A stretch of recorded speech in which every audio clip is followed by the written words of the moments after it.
Pregnancy का पहला 3 महीना या फिर जब आप कंसीव कर रहे हो तब आपको बहुत ज्यादा कंफ्यूजन लगता है कि क्या खाना चाहिए, क्या नहीं खाना चाहिए, क्या सेफ है, क्या अनसेफ है। और उस पर ऐड ऑन करते हैं आपके symptoms, nausea, morning sickness, weakness, ना कुछ बनाने का मन करता है ना कुछ खाने का मन करता है। और ऊपर से आसपास के लोग आपको एडवाइस जरूर देते हैं कि अच्छा खाओ, ये मत खाओ, ये सब। तो कुल मिला के बहुत सारा स्ट्रेस एंड कंफ्यूजन होता है। बट वही एक इंपॉर्टेंट स्टेज होता है आपके बेबी की ग्रोथ के लिए। बेबी उस टाइम उसका एक फाउंडेशन बन रहा होता है, तो उस टाइम पर सही डाइट इंपॉर्टेंट होती है उसकी प्रॉपर ग्रोथ के लिए।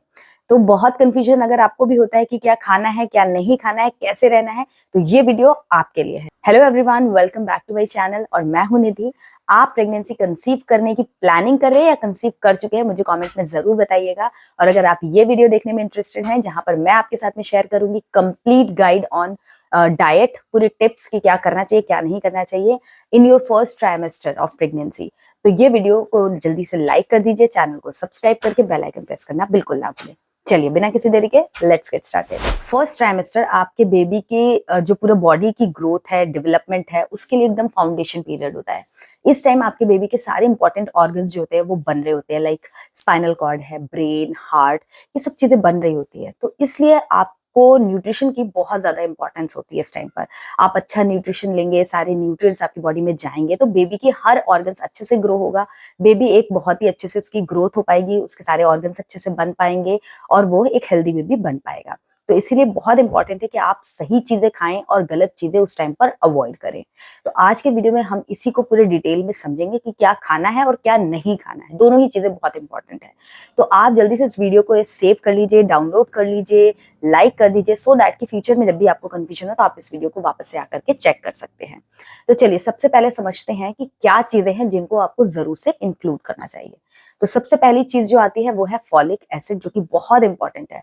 फॉलिक एसिड आपके बेबी की जो न्यूरल डेवलपमेंट है, बेबी का जो ब्रेन डेवलपमेंट है, उसके लिए बहुत ज्यादा इंपॉर्टेंट है। इसलिए फॉलिक एसिड आपको जब आप कंसीव कर रहे होते हैं, मतलब प्लान कर रहे होते हैं, अभी आप प्रेग्नेंट होते भी नहीं है, तभी भी अगर आप डॉक्टर के साथ मिलकर प्लान करते हैं तो डॉक्टर आपको तभी से फॉलिक एसिड के सप्लीमेंट्स देना शुरू कर देते हैं, क्योंकि folic acid is very much important. तो आप सप्लीमेंट्स जो भी हैं वो तो आप ले ही सकते हैं, साथ में अपना जो डाइट है उसके अंदर आप मेक श्योर करें कि फॉलिक एसिड जिन चीजों में होता है उनका आप कंजम्पशन अच्छे से करें। लाइक आप स्पिनच ले सकते हैं, दाल, ऑरेंजेस एंड मेथी, ये सब चीजें आप खा सकते हैं। नेक्स्ट इंपॉर्टेंट जो है वो है प्रोटीन। प्रोटीन आपके हर मील में हो, इसको आपको मेक श्योर करना पड़ेगा अगर आप प्रेगनेंसी प्लान कर रहे हो या आप प्रेग्नेंट हो चुके हो। प्रोटीन जो है वो बेबी की मसल्स डेवलपमेंट के लिए या ओवरऑल सारे ऑर्गन्स, सब कुछ के लिए प्रोटीन की बहुत ज्यादा इंपॉर्टेंस होती है। तो प्रोटीन आपके हर मील में होना चाहिए। प्रोटीन के अच्छे सोर्सेस क्या है? दही है, पनीर है, दूध है, दालें आप खा सकते हो, चना, राजमा, ये सब खा सकते हो। अगर आप नॉनवेज खाते हो तो आप एग और चिकन भी अपनी डाइट में इंक्लूड कर सकते हैं। उसके अलावा आपको कैल्शियम और विटामिन डी की बहुत ज्यादा जरूरत होती है, क्योंकि कैल्शियम जो है वो बेबी की बोन्स के लिए और आपकी अपनी बोन्स के लिए भी बहुत ज्यादा जरूरी होता है। क्योंकि बेबी को जितना कैल्शियम चाहिए होता है ना, वो आपकी बॉडी में से वो ले लेता है। तो अगर बेबी को पूरा मिल गया तो आपके जो बोन्स है वो वीक हो जाएंगे। तो इसीलिए कैल्शियम का इंटेक प्रॉपर रहना चाहिए, जिससे कि आपकी बोन्स भी सही रहें और बेबी को भी जितना कैल्शियम का रिक्वायरमेंट है वो पूरा होता रहे। तो कैल्शियम लेना है, साथ में आपको विटामिन डी भी लेना है, क्योंकि विटामिन डी हेल्प करता है कैल्शियम एब्जॉर्प्शन में। और उसके अलावा भी विटामिन डी के बहुत सारे जो बॉडीली फंक्शंस है ना, उसको पूरा करने के लिए विटामिन डी की रिक्वायरमेंट होती है। तो विटामिन डी को हल्के में बिल्कुल मत लेना, और सिर्फ विटामिन के तौर पे विटामिन डी को नहीं लेना है। विटामिन डी के विटामिन के अलावा भी बहुत सारे रूल्स होते हैं बॉडी फंक्शनिंग में। इसीलिए कैल्शियम और विटामिन डी दोनों आपको लेना है। डॉक्टर से मिलकर के आप सप्लीमेंट्स भी ले सकते हो विटामिन डी के। अदरवाइज सनलाइट में आप डेली 10-15 मिनट जरूर से स्पेंड करिए, तो उससे आपको विटामिन डी भी अच्छा मिल जाएगा। एंड कैल्शियम के लिए आप जो सोर्सेज हैं, आप रागी ले सकते हो, दूध, दही, पनीर, चीज, ये सारी चीजें ले सकते हो जिनमें गुड अमाउंट ऑफ कैल्शियम आपको मिल जाता है। उसके अलावा आयरन बहुत ज्यादा जरूरी है। ऑक्सीजन बच्चे के पास आयरन और हीमोग्लोबिन के थ्रू ही जाती है, इसलिए हीमोग्लोबिन लेवल्स आपके हमेशा टाइम टू टाइम चेक किए जाएंगे through out your pregnancy. Iron levels आपको अच्छा मेंटेन करना बहुत ज्यादा जरूरी है। अगर आप एनेमिक हो पहले से ही तो एक बार जरूर से डॉक्टर से विजिट करके अपने सप्लीमेंट्स वगैरह को चेक कर लीजिए, मेंटेन कर लीजिए जो भी है। अदरवाइज आप अपनी डाइट में भी इन जनरल, अगर आपका सब कुछ नॉर्मल चल रहा है तो भी आपके आयरन इंटेक्स अच्छे होने चाहिए। तो आप अपनी डाइट में आयरन रिच चीजों को भी इंपॉर्टेंट जगह दीजिए। लाइक आप स्पिनच ले सकते हैं, बीटरूट ले सकते हैं, पोमीग्रेनेट ले सकते हैं, जिनमें काफी अच्छे अमाउंट में आयरन रहता है। आयरन के साथ साथ ही आप विटामिन सी को भी इक्वल इंपॉर्टेंस दें, क्योंकि विटामिन सी की हेल्प से आयरन एब्जॉर्प्शन फास्ट हो जाता है। तो मेक श्योर कि जब आप आयरन वाली चीजें खा रहे हो तो उसके साथ में आप नींबू लेमन जूस जो होता है वो आप मिक्स करके अगर खाते हैं तो बहुत अच्छे से एब्जॉर्प्शन होता है। यहाँ पर एक इंपॉर्टेंट टिप और दूंगी कि आयरन और कैल्शियम हमेशा एक अलग अलग टाइम पे लेना है, एक साथ नहीं लेना है, क्योंकि दोनों का एब्जॉर्प्शन एक दूसरे को नहीं होने देता है, मतलब हर्डल बनता है, जिससे ना ही कैल्शियम एब्जॉर्ब हो पाता है और ना ही आयरन एब्जॉर्ब हो पाता है। दोनों ही मिलके अनडाइजेस्टेड रह जाते हैं, अनएब्जॉर्ब्ड रह जाते हैं, जिसकी वजह से आपको ब्लोटिंग और डाइजेस्टिव इश्यूज हो सकते हैं। तो इसलिए अलग अलग टाइमिंग पे दोनों को लीजिए, जिससे कि दोनों का एब्जॉर्प्शन अच्छे से हो पाए और आपके जो गट रिलेटेड इश्यूज है वो भी आप अवॉइड कर पाएंगे। तो ये सारे न्यूट्रिएंट्स की बात हो गई, बट इन सबसे भी इंपॉर्टेंट चीज जो है वो है हाइड्रेशन। पानी का इंटेक आपको बहुत करना है, क्योंकि पानी तो मतलब बहुत ज्यादा इंपॉर्टेंट है ही। तो इसलिए अपनी डाइट, मतलब आप रेगुलर जो भी पानी आप पीते हैं कम ज्यादा वो मैटर नहीं करता है, बट अगर आप कंसीव कर रहे हैं या कर चुके हैं तो आपका पानी का इंटेक अच्छा होना बहुत ज्यादा जरूरी है। आपके इलेक्ट्रोलाइट्स उसमें बैलेंस रहते हैं, हाइड्रेशन अच्छे से मैनेज हो पाता है। 8 से 10 ग्लास पानी का इंटेक आप थोड़ी थोड़ी देर पे आपको करना है। एक बार में बहुत ज्यादा अमाउंट ऑफ वाटर आपको इंटेक नहीं करना है, थोड़ा थोड़ा पानी आप फ्रीक्वेंटली या डिफरेंट डिफरेंट इंटरवल्स पे पी सकते हैं।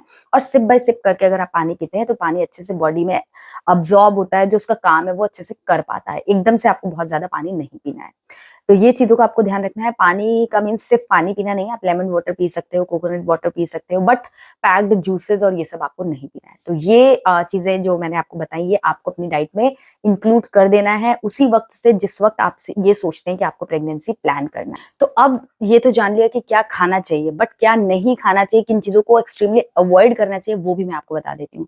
सबसे पहली चीज जो आती है वो है कैफीन का आपको बहुत ज्यादा लिमिटेड इंटेक कर देना है। मतलब जिनको एकदम बहुत ज्यादा आदत है तो 1 कप चाय आप दिन भर में आधा आधा 2 बार, 1 कप 1 बार, जैसे भी आप चाहो इंटेक कर सकते हो, बट बहुत ज्यादा एक्सेस में कैफीन, मतलब कॉफी चाय आपको नहीं लेनी है। और कैफीन जो है वो सिर्फ चाय और कॉफी में ही नहीं होती है, आपके एरेटेड या पैक्ड जूसेस जो होते हैं उनके अंदर भी कैफीन होता है, कोल्ड ड्रिंक्स होती है उनके अंदर भी होता है। तो उन सब चीजों को आपको कंप्लीटली अवॉइड कर देना, उनको नहीं इंटेक करना है।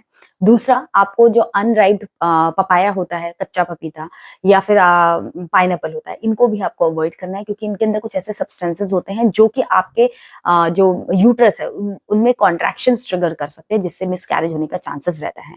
तो जब तक आपको कंफर्म ना हो जाए कि आप कंसीव कर चुके हो, उसके पहले भी आपको ये चीजों को अवॉइड करना है, और जब आपकी प्रेगनेंसी कंसीव हो जाती है तब तो आपको करना ही है। तो आप जब से प्लान करने का शुरू करते हैं तब से आप कच्चा पपीता और पाइनएप्पल इनको कंप्लीटली अवॉइड करें, तो वो ज्यादा सेफ रहता है। पपीता खाने का कुछ तरीका होता है जिससे कि आप प्रेगनेंसी में भी पपाया खा सकते हो, उसके लिए मैंने एक सेपरेट वीडियो बनाया, तो आप वो चेक कर लेना। बट मेरी एडवाइस ये रहेगी कि क्यों रिस्क लेना, अवॉइड ही करिए आप। थर्ड चीज, जंक फूड, बाहर का पैक्ड फूड या स्ट्रीट फूड जो हम खा लेते हैं वो आपको शुरू के दिनों में बिल्कुल अवॉइड करना है, क्योंकि वो फूड पॉइजनिंग कर सकता है, इन्फेक्शन दे सकता है, ब्लोटिंग, एसिडिटी, ये सारे इश्यूज क्रिएट कर सकता है। और शुरू में जब आप कंसीव कर लेते हो तो आपकी बॉडी बहुत ज्यादा सेंसिटिव होती है, थोड़ी सी चीज भी बहुत ज्यादा रिएक्ट करती है आपकी बॉडी, तो वो सेफ नहीं रहता है बच्चे के लिए। उसके अलावा अल्कोहल ड्रिंकिंग और स्मोकिंग, ये सब चीजें तो मतलब आपको पता ही होंगी कि इनको कंप्लीटली स्टॉप कर देना है, क्योंकि ये आपके बेबी की ग्रोथ को, हेल्थ को ओवरऑल डायरेक्टली बहुत ज्यादा इंपैक्ट करता है। चीजें जो कैफीन है, अल्कोहल है, ये सब आपकी बॉडी में डिहाइड्रेशन को प्रमोट करता, बढ़ाता है, जिसकी वजह से डिहाइड्रेशन बहुत ज्यादा रिस्की होता है ड्यूरिंग योर प्रेगनेंसी। किसी भी प्रेगनेंसी के किसी भी वीक, किसी भी टाइम पर डिहाइड्रेशन बहुत ज्यादा रिस्की हो जाता है। तो इसलिए पानी का इंटेक अच्छे से करिए, और जो चीजें डिहाइड्रेशन करती हैं, लाइक आपके मैंने बताया कि कैफीन, पैक्ड जूसेस, ये सारी जो चीजें हैं इनको आपको नहीं पीना है। ये कुछ डूज एंड डोंट्स थे अबाउट योर डाइट, कि आपको क्या खाना है और क्या नहीं खाना है।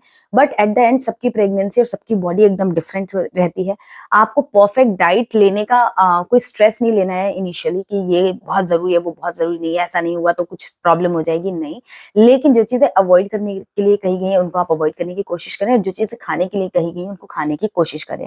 बट समटाइम्स ऐसा होता है कि कोई चीज आपको सूट नहीं करती है, तो अगर आपको वो सूट नहीं करती है और आप वो खा रहे हैं और उससे आपका वॉमिट हो रहा है, आपको नोजिया ट्रिगर हो रहा है, आपके सिम्टम्स और वर्स होते जा रहे हैं, तो आप उस चीज को अवॉइड करके आप दूसरी सिमिलर चीजें भी खा सकते हो।